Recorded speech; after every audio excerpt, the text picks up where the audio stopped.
This is Peter Van Valkenburg, Director of Research at Coin Center. He's about to explain Bitcoin to you in under 5 minutes. Then come back because we've got to have a serious talk. You see, this may be the most important video you've ever watched for yourself and your family. Bitcoin is the world's first cryptocurrency, and it works because of the world's first public blockchain network. What does Bitcoin do? It lets you send and receive value to and from anyone in the world using nothing more than a computer and an internet connection. Unlike every other tool for sending money over the internet, it works without the need to trust a middleman. The lack of any corporation in between means that Bitcoin is the world's first public digital payments infrastructure, available to all and not owned by any single entity. Now, we have public infrastructure for information, websites, email. It's called the internet. But the only public payments infrastructure that we have is cash, and it only works in face-to-face transactions. Before Bitcoin, if you wanted to pay someone remotely, you would rely on a private bank to open their books and add a ledger entry that debits you and credits the person you're paying. And if you both don't use the same bank, well, then there'll be multiple banks and multiple ledger entries in between.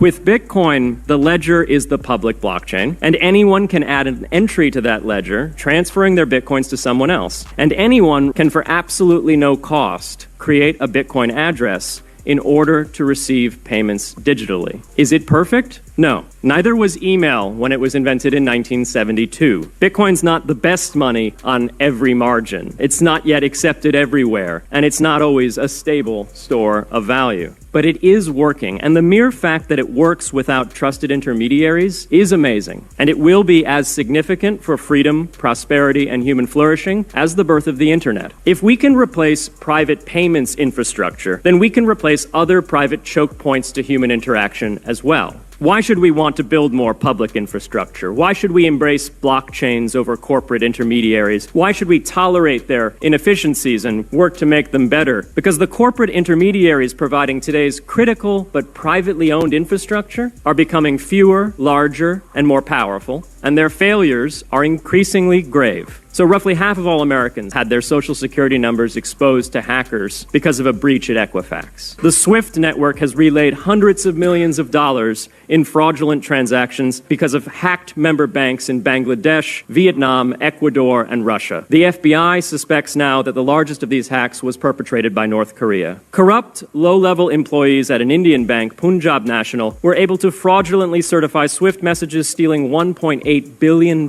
It's the largest electronic bank robbery in history. In fact, it's the largest bank robbery in history. In October 2016, an estimated 1.2 million internet-connected devices were hacked and turned into a botnet that for several hours made prominent websites unavailable across Europe and North America, including CNN and Fox News, the New York Times, and the Wall Street Journal. Pacemakers from St. Jude's Hospital, baby monitors from TrendNet, and Jeeps from Jeep have been hacked to the point where they can be remotely commandeered and driven off the road. Now, those vulnerabilities are inescapable in systems that have single points of failure. It doesn't matter if the point of failure is a corporation or if it's a government. There shouldn't be a single point of failure. Similar choke points existed before the internet. If you wanted to deliver a message, you'd have to go through one of 3 television broadcasters or a handful of newspapers. Private corporations are essential, but no critical infrastructure should rely on 1 or 2. The internet removed single points of failure in communications infrastructure and ushered in a wave of competition among new media corporations building on top of its public rails. Blockchains can similarly disintermediate critical payments and IoT infrastructure. The technology is not yet ready to answer all of those questions today,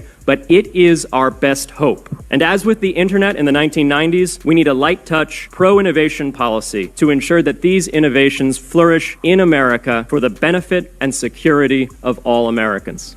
Okay, wow, that's awesome. You understand Bitcoin. It's for real. And also, it's a very high-stakes game. The BRICS nations, led by China and Russia, are turning against us. There's about to be panic like you've never seen. The dollar is losing power, and the only thing you may be able to turn to in order to save your family and actually be able to hold and control your own money is Bitcoin. That's right, guys. We're heading to a place in the next 5 to 10 to 20 years. If you don't have custody of your own money via Bitcoin, as our buddies at the World Economic Forum like to say, you'll own nothing, be happy. If you want to offer Plan B and learn about crypto, make sure to smash that like button and subscribe to this channel so you can stay informed. Be blessed. The boy out.